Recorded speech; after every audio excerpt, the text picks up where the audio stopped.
नमस्कार मित्रों, मैं चंद्र प्रकाश आज फिर से एक ऑडियो क्लिप लेकर आया हूँ। आज का बिंदु है पिता। जी हाँ, पिछली बार मैं केवल माँ के बारे में ही बताने की कोशिश कर पाया था। मित्रों, आज का ऑडियो क्लिप थोड़ा लंबा होगा। मैं आप सबसे हाथ जोड़कर विनती करता हूँ कि आप लोग शुरू से लेकर लास्ट तक ज़रूर सुन लीजिएगा। लाइक और सब्सक्राइब करना या ना करना आपके ऊपर है। यह ऑडियो किसी जाति, धर्म या वर्ग विशेष के लिए नहीं, अपितु पूरे समाज के लिए है। वैसे तो पिता के महत्व के बारे में बताना सूर्य को दीपक दिखाने के बराबर है, फिर भी कुछ पंक्तियाँ प्रस्तुत करता हूँ, सुनिएगा। पिता को परिवार का मुखिया कहा जाता है। पिता ईश्वर का वह अनोखी रचना है जो सदैव मुस्कुराकर परिवार की समस्याओं को सुलझाते रहता है। पिता अपने खुशियों और सपनों को बच्चों के लिए कुर्बान करने वाला व्यक्ति होता है। पिता हमेशा अपने परिवार को खुश देखकर खुशी का अनुभव करता है। पिता का त्याग और बलिदान अद्भुत होता है। पिता सारी ज़िंदगी अपनी कमाई का पाई पाई जोड़कर अपने परिवार पर खर्च कर देता है। पिता का प्यार गूंगा होता है, उसे सिर्फ महसूस कर सकते हैं, क्योंकि पिता खुलकर प्यार या गम को व्यक्त नहीं कर सकता। पिता सबकी ज़रूरत, सबकी खुशियाँ सोचने वाला बंधन है। पिता क्या होगा, कब होगा, कैसे होगा, इनके हर पल का चिंतन है। पिता सृष्टि के निर्माण की अभिव्यक्ति है। पिता रक्त में दिए हुए संस्कारों की मूर्ति है। पिता दुनिया दिखाने का एहसान है। पिता सुरक्षा है अगर सिर पर हाथ है। पिता नहीं तो बचपन अनाथ है। माँ जन्मदाता है तो पिता रोटी कपड़ा मकान है। पिता उंगली पकड़े बच्चे का सहारा है। पिता उस छोटे से परिंदे का बड़ा आसमान है। पिता परिवार का अनुशासन है। पिता भविष्य निर्माता है।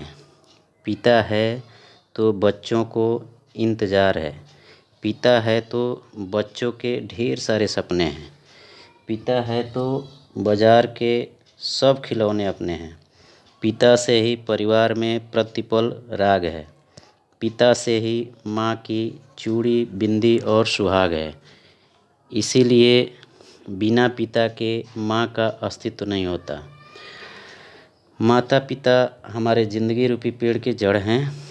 इन्हें जितना हम प्यार और सम्मान रूपी जल से सींचेंगे, उतना ही हम हरे भरे रहेंगे। हम जड़ को काट कर कभी भी हरा भरा नहीं रह सकते। अगर माता पिता को दुखी करेंगे तो हम कभी भी खुश नहीं रह सकते।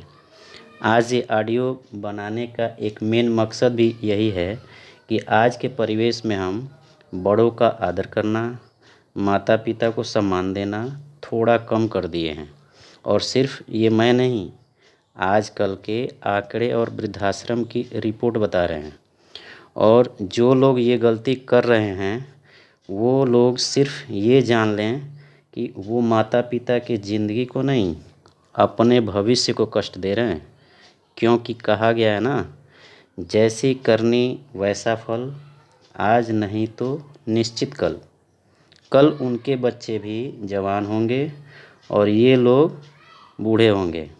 और मैं यह नहीं समझता कि जिन बच्चों की खुशियों के लिए एक पिता अपने मेहनत की पाई पाई हंसते हंसते उन पर खर्च कर देता है, वही बच्चे जब पिता की आंखें धुंधली हो जाती हैं तो उन्हें कतरा भर रोशनी देने से क्यों कतराते हैं।